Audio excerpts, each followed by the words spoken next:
Selamat siang Bapak Ibu. Berjumpa kembali dengan podcast JKLPK, podcast bersama Pak Kustiwa dari Jam Tani, satu lembaga yang concern di isu perubahan iklim, isu lingkungan yang berkantor di Pangandaran begitu. Bapak Ibu, sekarang kita akan diskusi tentang isu perubahan iklim. Kalau kita menyadari belakangan ini cuaca sangat panas, ekstrim di beberapa tempat begitu, dan banyak yang menyebut itu akibat perubahan iklim begitu ya. Sebelum nanti kita mendengar lebih jauh apa itu yang telah dilakukan oleh Pak Kustiwa bersama lembaganya, mungkin Pak Kustiwa bisa menjelaskan secara umum pengertian tentang perubahan iklim supaya masyarakat umum bisa mengetahui sebetulnya apa sih yang dimaksud dengan perubahan iklim itu gitu Pak.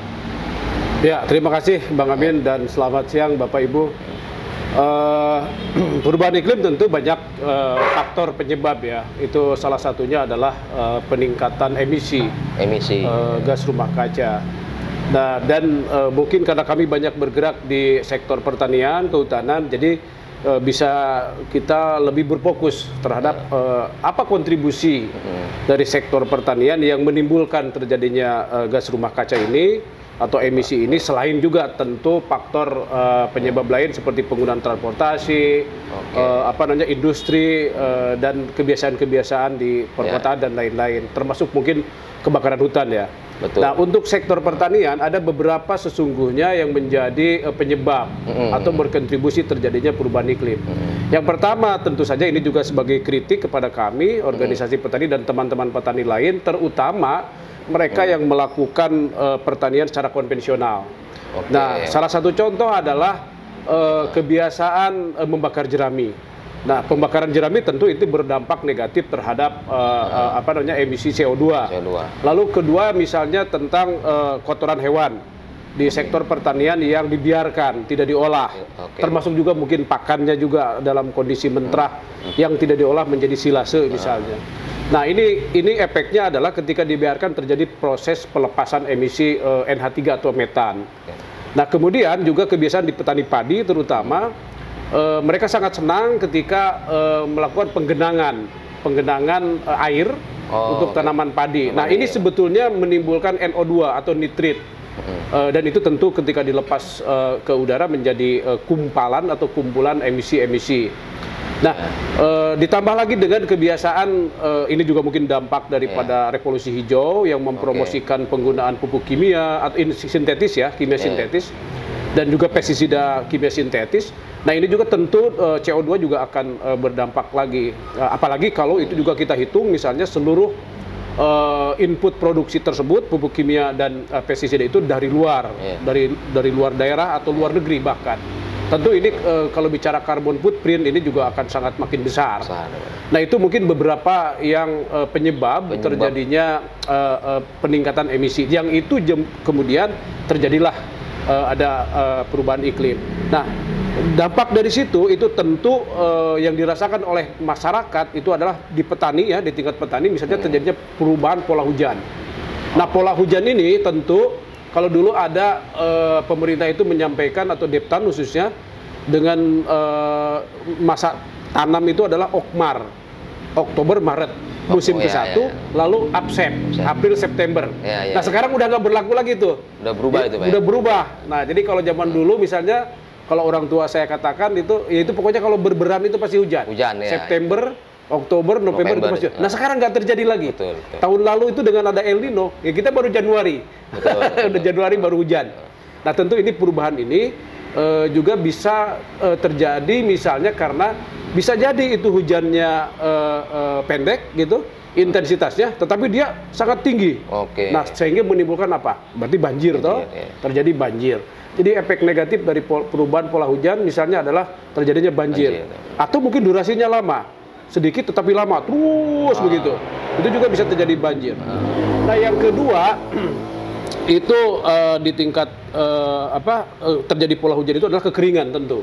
Kekeringan bisa jadi lebih panjang, kayak tahun lalu itu terjadi El Nino misalnya lebih panjang, otomatis petani menjadi lebih kesulitan lagi di situ. Nah, itu dari sisi pola hujan. Lalu yang kedua dampak dari perubahan iklim adalah berkaitan dengan peningkatan suhu muka air laut. dalam kajian kami Jamtani dengan Sisirum IPB, Pusat Pengelolaan Iklim dan Pemanfaatan Risiko Iklim, Center for Climate Risk Opportunities Management, IPB. Nah, kami punya kajian untuk wilayah selatan, khususnya Jawa Barat, Jawa Tengah, di wilayah selatan, itu 0,3 ml kenaikan per tahun. Dan kita bisa bayangkan itu, skenario yang dibuat bahwa 2050, itu sekitar, khususnya Cilacap itu, dari Pulau Nusa Kambangan itu sampai ke Sidareja. Dan itu kurang lebih sekitar 15-20 kilometer akan terendam akibat kenaikan tadi. Ditambah juga dengan faktor misalnya kerusakan akibat perilaku manusia ya, penebangan mangrove misalnya, yang menyebabkan tentu abrasi, sehingga air laut itu menjadi lebih jauh lagi ke daratan. Nah, efek negatif dari ini adalah lahan-lahan sawah produktif yang sebenarnya dia bisa panen 1 atau 2 kali, atau 1 kali dia normal, begitu intrusi air laut, tentu dia tidak bisa, tanaman padinya tidak bisa survive, tidak bisa hidup. Nah, kenapa? Karena kadar garam meningkat gitu. Nah, itu mungkin beberapa dampak negatif, ditambah mungkin dengan dampak lain ya, ada soal longsor juga ya, dan beberapa dampak-dampak lain. Itu mungkin di sektor pertanian dan peternakan. Nah, itu kan tadi bicara soal penyebab dan juga dampaknya gitu Pak. Nah, kemudian Pak Kustiwa bersama lembaga dan juga petani tentunya apa yang dilakukan dalam konteks bisa dimitigasi ataupun diadaptasi begitu Pak? Ya, jadi untuk dua hal ini mau tidak mau kita harus membicarakan apa yang disebut dengan mitigasi dan adaptasi. Nah, untuk mitigasi sebenarnya kalau mitigasi itu bagaimana meminimalisir emisi tadi itu. Apa yang menyebabkan ketika terjadinya peningkatan CO2, metan, kemudian nitrit dan lain-lain. Nah, tentu kebiasaan-kebiasaan ini yang dalam pemahaman petani mungkin karena sudah turun-menurun, jadi dianggap benar begitu. Jadi padahal keliru gitu ya. Padahal keliru. Nah, jadi kita membenarkan yang membiasakan yang benar, bukan membenarkan yang biasa begitu. Nah, oleh karena kita harus membiasakan yang benar, tentu ini harus merubah. Butuh waktu gitu Pak ya. Butuh waktu. Jadi mindsetnya teman petani itu harus dirubah. Jadi upayanya gimana? Yang paling penting pertama adalah awareness mereka, kesadaran mereka. Bagaimana pemahaman yang terjadi saat ini yang dianggap benar tadi itu, membenarkan yang biasa itu menjadi membiasakan yang benar, terus dirubah. Kami menyebutnya adalah pertanian agroekologi secara menyeluruh yang ramah iklim. Nah, dengan pemahaman seperti ini tentu ada beberapa hal yang harus mereka pahami. Dasarnya kok kenapa seperti itu. Nah, sekolah lapang iklim itu adalah sebuah metode yang menurut kami paling efektif. Ya, kenapa sekolah lapang iklim? Itu dilakukan dalam satu musim, mulai dari persiapan sebelum persemaian sampai dengan pasca panen. Nah, petani terlibat di situ. Itu hampir semua proses penyadaran itu tidak cukup hanya dengan briefing atau misalnya workshop atau pelatihan 1-2 hari. Nah, dengan sekolah lapang iklim, saya kebetulan adalah yang menyusun modul sekolah lapang iklim 2013 dan itu sudah distribusi oleh Deptan, Departemen Pertanian ke seluruh Indonesia. Nah, yang menariknya adalah metodenya melalui konsep andragogi atau kita sebut dengan pendidikan orang dewasa. Nah, kenapa pendidikan orang dewasa? Karena kami yakin bahwa sebetulnya petani itu mudah untuk merubah ketika mereka satu mendengar secara langsung, yang kedua merasakan secara langsung, artinya harus terlibat. Jangan kemudian kayak semacam dalam tanda kutip kita kayak malaikat atau dewa penolong lalu menyajikan ini loh Pak, ABC yang harus Bapak lakukan. Tidak seperti itu. Tapi mereka harus terlibat di dalam proses identifikasi masalah. Bahwa ini loh masalah Anda, bukan masalah kami sebagai pendatang atau dari lembaga Jamtani. Tidak, tetapi ini masalah mereka. Nah, yang kedua kita fasilitasi bahwa sebenarnya Anda itu bisa lakukan, bisa mencari solusi bersama-sama dengan kita. Tapi kalau misalnya actionnya mereka tidak terlibat dan tidak lakukan, tentu itu menjadi tidak berguna begitu. Nah, sekolah lapang iklim ini dalam satu musim dan mereka terlibat setiap minggu, mereka turun ke lapangan. Kita sebut dengan adanya demo farm atau demplot untuk sebagai media pembelajaran. Dan mereka terlibat di situ dan konsepnya melalui AESA, Agro Ecosystem Analysis. Artinya apa? Mungkin perumpamaannya kurang lebih begini. Ketika kita sakit kepala, rata-rata sebagian besar dari kita yang berpikir adalah obat. Obat, ya. Obat A, B, kita tidak sebut merek mungkin ya. Yang jelas obat sakit kepala lah. Ketika tidak mampu 1 tablet, kita naikkan lagi 2 tablet. Oke. Atau 2 kapsul atau Iya. 2 sendok atau apalah, sehingga mereka sembuh. Dan lama kelamaan terjadilah mungkin bisa jadi gitu, bisa 3 atau 4 sendok baru dia sembuh gitu. Nah, konsep dalam sekolah lapang iklim tidak begitu. Ketika kita sakit kepala, nah kita cek dulu nih, kenapa sakit kepala? Mungkin bisa karena telat makan, mungkin bisa karena kurang tidur, mungkin bisa karena banyak hutang. Tinggal langsung kasih obat ya Pak ya? Betul, jadi tidak berpikir dulu obat begitu. Nah kalau misalnya belum makan, ya harusnya mungkin makan dulu gitu. Karena kalaupun juga minum obat ya tidak efektif juga gitu.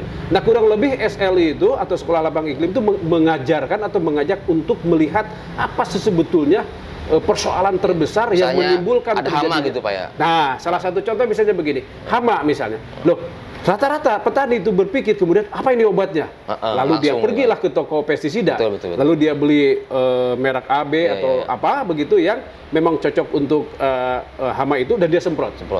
Ketika 1 kali dia tidak efektif, maka dia naikkan dosisnya, ya kan? Nah, efek yang terjadi di situ terjadi pertama kekebalan, resistensi daripada hama. Lalu yang kedua ada resurgensi, ledakan secara tertentu. Nah, itulah yang kemudian petani berpikir, oh ini wabah, oh ini kemudian kiriman dalam tanda kutip kiriman dewa ke Tuhan atau apalah seperti itu. Padahal sebetulnya itu adalah karena kebiasaan petani yang keliru. Nah, dalam konsep SLI harusnya dicek dulu nih, kenapa kok ini hama ini? Di lapangan itu sebenarnya ada yang disebut dengan musuh alami. Kayak contoh misalnya tikus. Nah, kan ada musuh alaminya. Ular toh? Burung hantu. Nah, itu musuh alaminya. Kemudian juga misalnya kayak wereng misalnya. Itu kayak capung itu adalah musuh alami gitu. Tapi karena petani tidak tahu, di lapangan itu banyak sebetulnya musuh alami, ada capung, ada laba-laba hitam, ada kemudian ular, ada burung hantu mungkin terbang ya. Yang ada di sawah itu dan itu dia bunuh gitu. Karena itu padahal itu sebenarnya teman kita, teman harusnya petani. Jangan dibunuh atau harusnya jangan dibunuh, biarkan dikembangkan sehingga ketika kalaupun juga sudah ketahuan itu penyebabnya adalah hama, itu ada disebut dengan ambang kendali. Ada batas tertentu karena Tuhan mungkin menciptakan hama itu pasti ada manfaatnya, sama mungkin juga hama-hama yang kita anggap berbahaya, tetapi mungkin pasti ada manfaat di sisi lain. Nah, oleh karena itu yang penting adalah keseimbangan. Jadi ecological balance, keseimbangan ekologis itulah yang dijaga begitu. Nah, konsep SLI itu adalah mengarahnya ke sana sehingga jangan sebentar-sebentar ada penyakit, ada hama, semprot. Pestisida. Nah, kalaupun juga itu sudah sampai ke tahap ambang kendali setelah dilakukan upaya pengendalian secara mekanis, misalnya pengembangan musuh alami. Nah, kita pun juga boleh menggunakan pestisida, tetapi kita bisa menggunakan pestisida organik misalnya, pestisida nabati, tidak langsung mentang-mentang ke pestisida kimia. Kalaupun juga misalnya sudah tidak mampu dan kemudian juga sudah masih tetap tinggi, nah kita bisa gunakan juga mungkin barangkali pestisida kimia, tetapi yang paling rendah sekali spektrumnya, rendah sekali dampaknya golongannya juga paling rendah seperti itu. Jadi dalam pengalaman kami ya memang itu harus ada upaya langsung konkret di tingkat lapangan dengan SLI itu sehingga kemudian petani punya beberapa pilihan. Itu salah satu untuk proses penyadaran lewat SLI. Nah, yang kedua upaya lain yang dilakukan misalnya kayak tadi ya bicara soal pembakaran jerami. Nah, bagaimana pembakaran jerami? Ya tentu dalam pemahaman setelah mereka tahu kalau kita larang, oh Pak jangan dibakar itu jerami. Oh kita bisa digolok itu atau bisa dipukul. Apa urusan Anda? Ini lahan saya, jerami saya, urusan saya. Nah, lalu bagaimana upayanya? Upayanya adalah lewat Sekolah Lapang Iklim atau lewat kampanye dengan penyebaran brosur-brosur atau pamflet atau baligo-baligo 1 bulan sebelum panen itu udah kita pasang sehingga mereka itu setelah panen tidak dibakar. Itu satu misalnya. Yang kedua, outputnya adalah bagaimana melibatkan atau mengajak pemerintah untuk mengeluarkan instruksi bupati misalnya atau mungkin perda malah lebih bagus sehingga pembakaran jerami ini bisa dikurangi bahkan dihilangkan. Lalu yang ketiga, nah kita mendorong Jamtani sudah coba lakukan bagaimana jerami, karena jerami itu kurang lebih sekitar Rp600.000 per hektar itu ada uang kita di situ. Kenapa? Karena ada KCL di situ, ada nitrogen di situ, ada fosfor. Jadi kalau petani rata-rata sekarang teriak kepada pemerintah minta subsidi pupuk kimia, misalnya urea, KCL dan lain-lain, tahun ini 52 triliun. Tapi yang terjadi di lapangan petani tetap saja sulit dapatkan pupuk, ya kan? harga tetap juga di atas HET. HET Iya. 2.300, padahal T-nya itu tertinggi. Tinggi. Tetapi yang terjadi di petani 2.600, 2.700. Nah, padahal mereka sebenarnya punya sumber daya itu. Dari situ ada di Pak Jeramit itu ya? Betul, dari jerami itu. Nah, cuman bagaimana persoalnya dirubah dari jerami itu menjadi dengan siap dikonsumsi. Ya mungkin kita kombinasi dengan kotoran ternak, atau mungkin di lapangan sendiri kita semprot dengan mikroorganisme lokal, lalu dibiarkan, lalu nanti di traktor begitu. Nah, itu adalah salah satu upaya yang bisa kita lakukan, termasuk Jam Tani sekarang kembangkan briket organik, dan itu salah satu bahannya adalah dari jerami tadi itu. Jadi jeraminya dikumpulin, kita olah, nanti kita balikin dalam bentuk briket organik. Jadi pembakaran menjadi tidak ada kan.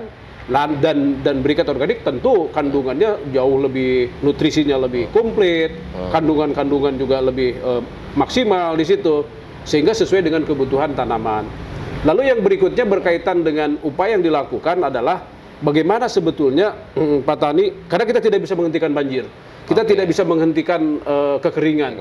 Tetapi bagaimana upaya kita supaya konteks adaptasi itu menyesuaikan dengan kondisi itu. Untuk areal banjir misalnya kita kembangkan padi apung. Itu salah satu contoh. Bagaimana padi apung itu sebagai sebuah jawaban, mau tinggi 2 meter, 3 meter, 10 meter, atau 50 cm, dia tetap bisa menyesuaikan dengan keadaan banjir. Dan itu kita kombinasi dengan ikan. Lalu kemudian juga kombinasi dengan turis, wisata. Ada wisata kuliner barangkali, mungkin anak-anak bisa bermain apa segala macam, sehingga kondisi banjir ini jadi bawa berkah gitu. Jadi petani tidak kehilangan mata pencaharian, karena selama ini rata-rata di daerah banjir itu bisa 7 sampai 8 kali mereka tanam. Tetapi panen 1 kali, kadang-kadang bahkan tidak panen begitu. Nah, dengan padi apung itu kan bisa dijamin kepastian bahwa itu panen begitu, dan itu juga sangat simpel. Lalu kemudian untuk daerah yang terkena daerah air asin, rob, atau juga peningkatan muka air laut, sawahnya yang tergenang. Nah, kita promosikan di situ padi yang tahan toleran terhadap kadar garam. Tetapi tentu saja tidak seperti air laut yang sangat tinggi ya. Itu hanya maksimum sekitar 10 sampai 12 desisimen per mil kemampuan, karena toleransi istilahnya, bukan tahan ya. Jadi itu adalah salah satu upaya yang kita lakukan, dan tentu kalau dari sisi pemerintah, Jam Tani juga terlibat dalam proses penyusunan RADAPI, Rencana Aksi Daerah Adaptasi Perubahan Iklim, dan dokumen itu yang mengeksekusi adalah bisa Dinas PU Pengairan misalnya. Dia dengan membuat channel atau saluran air tawar supaya masuk ke areal sawah yang terkena air asin. Yang kedua tadi mempromosikan dengan benih padi air asin yang relevan dengan kondisi tersebut. Lalu yang ketiga juga ini menjadi penting, ada beberapa varietas padi ya yang dipromosikan itu rendah emisi. Nah, oleh karena itu rendah emisi dalam arti juga dia tidak boros pestisida, tidak boros kimia, dan dia tahan dengan kondisi setempat. Nah, itu mungkin ada beberapa upaya-upaya yang bisa dilakukan oleh masyarakat berkaitan dengan bencana banjir, kekeringan. Kita pun juga tentu selain juga mengembangkan banyak kompos di dalam tanah, karena kompos itu dia bisa menyimpan air lebih lama dibandingkan dengan yang tanpa kompos atau tanpa bahan organik. Jadi yang sangat sederhana. Nah, kami memberikan pelatihan namanya pelatihan ekologi tanah. Nah, pelatihan ekologi tanah itu sangat sederhana sebenarnya, karena dengan cara-cara yang simpel, dengan menggunakan balon, kemudian botol mineral air bekas air mineral, botol seperti itu. Nah, kita menunjukkan tentang kondisi struktur tanah, tentang kapasitas menahan air, tentang aerasi tanah, tentang sifat fisik tanah, sifat kimia tanah, dan kandungan organik yang tersedia di lahan. Nah, dengan pelatihan itu petani akan sadar, oh ternyata kenapa tanah saya, padi saya menguning begitu. Kan itu tidak semata-mata yang biasanya rata-rata, sebarkan aja urea supaya 1 hari 2 hari kemudian hijau. Ternyata tidak, bisa saja kuning itu karena kekurangan nutrisi, bisa saja kuning itu karena kadar besinya terlalu tinggi, keracunan, bisa juga dehidrasi, ada macam-macam begitu penyebab yang menimbulkan itu.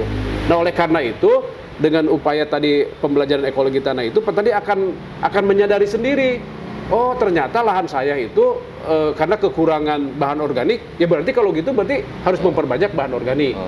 Karena faktanya kalau kita lihat sebenarnya ini kritik juga kepada pemerintah, ketika pupuk kimia sintetis, saya masih ingat ketika saya SD di tempat saya itu paling hanya sekitar 25 sampai 50 kg per hektar aplikasi pupuk kimia sintetis. Sekarang berapa?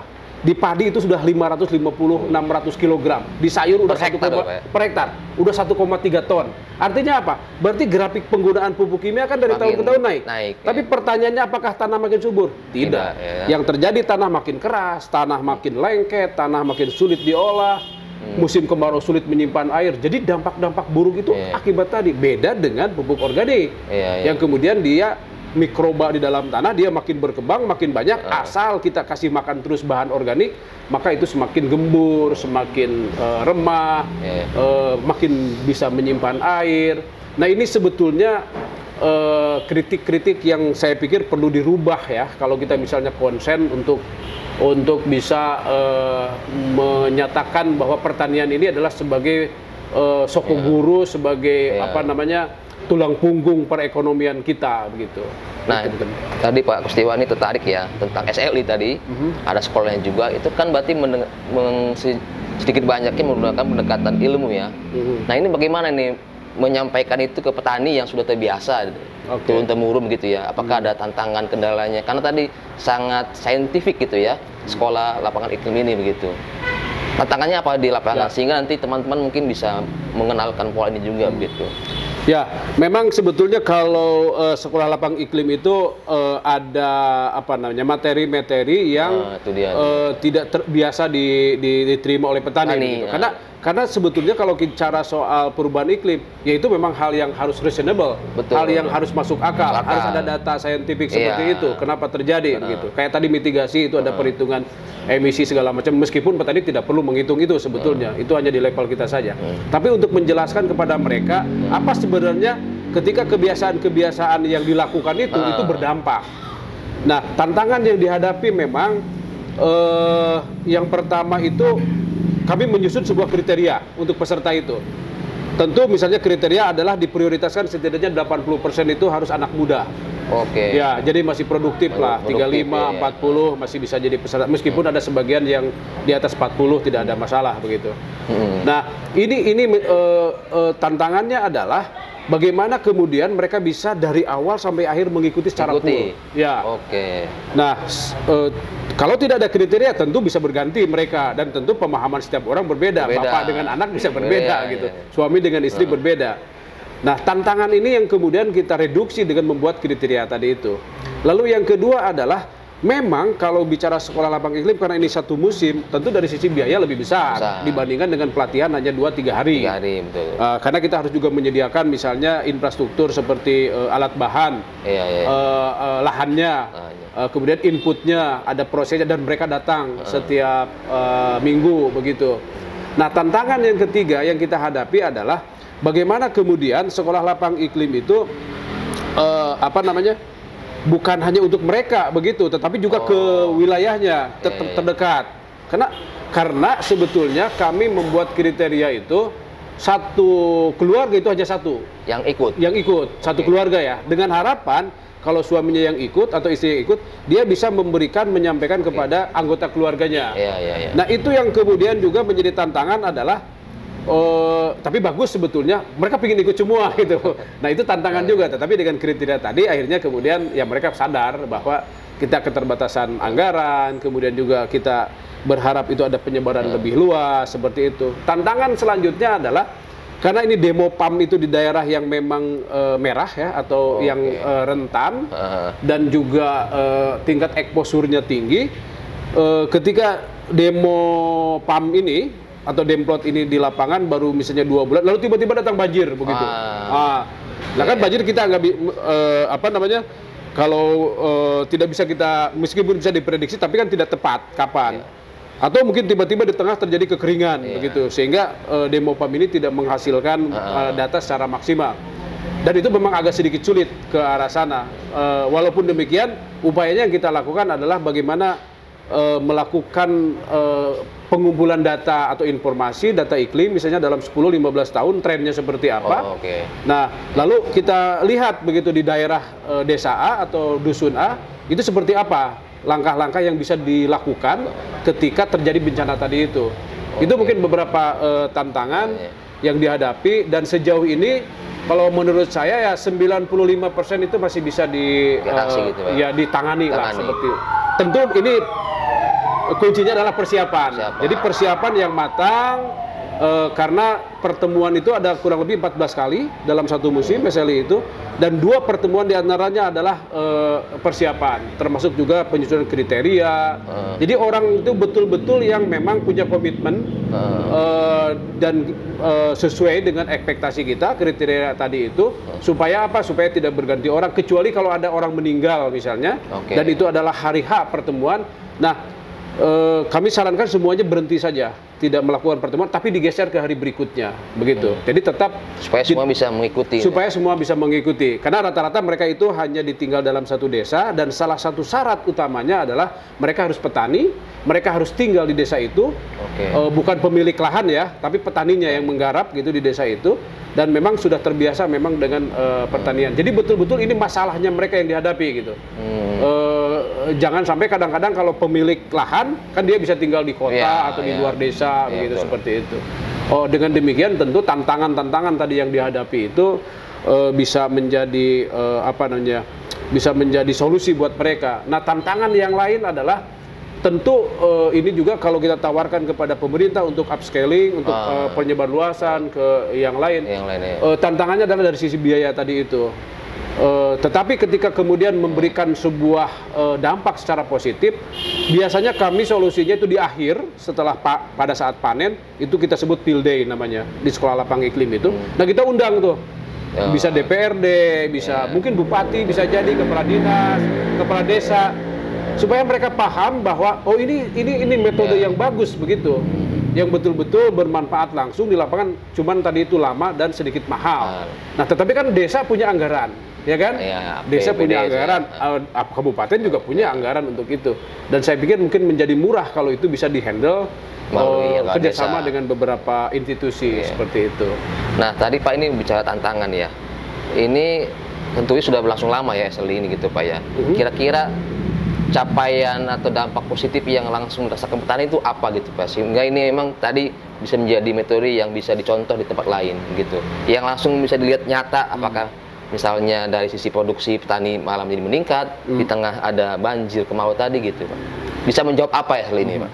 Ya, sesungguhnya sebelum intervensi ya atau aksi kita lakukan, sebetulnya kami menyusun yang disebut dengan PCRA atau Participatory Climate Risk Assessment, penilaian resiko terhadap perubahan iklim secara partisipatif. Melibatkan petani juga? Nah, itu melibatkan semua stakeholder, bukan hanya petani. Jadi petani, PKK, staf desa, pemerintah desa, kemudian kelompok remaja, ibu-ibu dan lain-lain, semua ikut. Nah, itu kita menyusun yang namanya peta risiko. Nah, peta risiko desa itu menggambarkan sesungguhnya kondisi desa mereka itu seperti apa. Banjirnya seberapa luas, berapa hektar yang terdampak, kerugian ekonominya berapa, kalau terjadi kekeringan seperti apa, dan lain-lain. Nah, sehingga peta risiko desa itu kita pasang di kantor desa, di sekretariat, di posyandu atau dimanapun, supaya itu menjadi referensi. Referensi bagi semua stakeholder ketika melakukan pembangunan itu harus berbasis terhadap risiko iklim tadi itu. Nah, sehingga dalam pengalaman kami, pemerintah desa malah senang mereka. Mereka senang ada peta risiko itu karena ada updating batas desa, ada mereka tahu berapa banyak yang paling rentan. Jadi kita targetnya adalah yang kelompok paling rentan. Nah, kelompok paling rentan itulah yang menjadi sasaran target program kita berikutnya. Nah, oleh karena itu, makanya ini proses menjadi cukup panjang persiapan. Nah, karena proses panjang dan kemudian juga dilakukan aksi refleksi secara kontinu, tentu secara teori kan hasilnya harus lebih bagus dibandingkan dengan pelatihan 1-2 hari. Nah, tadi relevansi dengan dampak itu banyak yang kita lakukan. Yang pertama adalah kita bisa merubah dari peta warna merah tadi itu menjadi kuning. Kuning bisa jadi hijau, dan hijau kita pertahankan. Nah, sehingga yang kedua ada terbentuk tim siaga iklim kita menyebut. Nah, tim siaga iklim itu dia membantu yang alumni tadi itu, membantu kepada teman-teman lain di desa itu untuk menginformasikan berdasarkan keilmuan yang dia sudah terima selama sekolah lapang. Misalnya sekarang data BMKG kan bisa kita download, gampang sekali kan. Ada konfirmasi kalau mau banjir kan, kalau ada hubungan dengan DAS, kayak di Panganan itu ada DAS Citanduy. Nah kita bisa koordinasi dengan yang di daerah atasnya, apabila akan terjadi banjir. Kalau itu kiriman. Jadi tidak tiba-tiba kan banjir itu, tapi kita bisa prediksi. Lalu ketika misalnya tadi curah hujan akan tinggi, kita bisa download, bisa kita tahu, bisa dapat informasi dari BMKG. Karena juga SLI itu salah satu narasumbernya adalah dari BMKG. Nah, dengan demikian, kemudian si tim ini dia bisa menginformasikan kepada masyarakat, bisa lewat toa masjid, bisa pasang bendera. Kayak contoh misalnya begini, ketika musim tanam itu kita pasang bendera hijau. Artinya silakan tanam. Ya, ini waktunya tanam. Jadi kita gantung di atas pohon kelapa yang tinggi gitu sebagai indikator bahwa ini waktunya tanam. Dan itu juga warna kuning bisa juga indikator ketika ada serangan hama. Misalnya salah satu contoh yang penyebaran hama itu di Blok A begitu.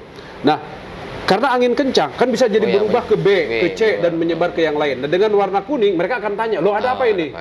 Ke tim iklim itu. Ada apa? Oh, ini ada serangan hama misalnya atau penyakit atau mungkin juga faktor lain. Nah, sehingga si tim ini betul-betul dia membantu bukan hanya untuk kelompoknya tapi juga warga desa yang lain, warga petani yang lain. Lalu dampak yang lain adalah munculnya petani-petani yang kreatif, yang kita sebut dengan petani peneliti. Nah, petani peneliti itu adalah para alumni itu.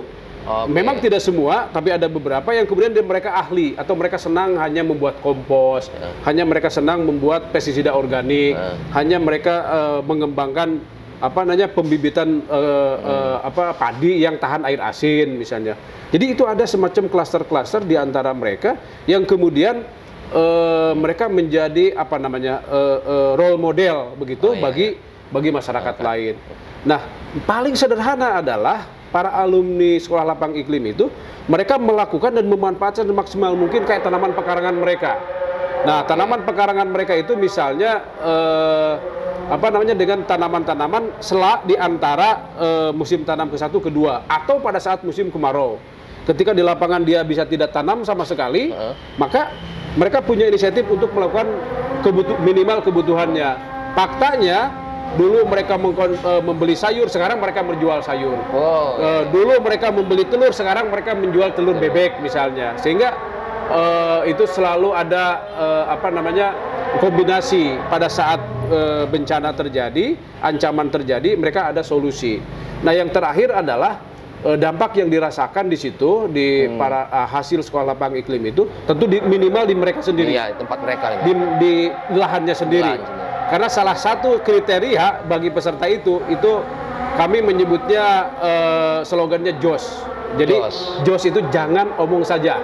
Nah, artinya adalah mengajak mereka meskipun menanam hanya 1 pohon, 1 polybag atau 10 meter persegi, 2 meter persegi, yang penting mereka menerapkan.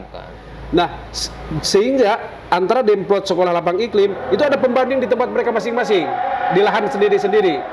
Nah, itulah yang kemudian untuk meng-cross check karena Demopom ini kan dikeroyok oleh semua peserta. Nah, dan dia bisa melakukan kayak semacam kontrol begitu di lahannya. Nah, itulah yang kemudian ada secara perlahan merubah. Dan dari sisi pemerintah tentu ini menjadi trigger juga sebetulnya akan meningkatkan dukungan secara konkret dari pemerintah untuk mengembangkan di beberapa tempat lain. Ada banyak alumni-alumni kita yang diminta oleh Dinas Pertanian untuk jadi trainer gitu. Nah, lalulah Jamtani menyiapkan kayak semacam TOT, training of trainer, pelatihan untuk petani, untuk pelatih agar mereka punya kapasitas. Karena ini bukan hanya keilmuan teknik budidaya, tapi juga kemampuan memfasilitasi pelatihannya, begitu.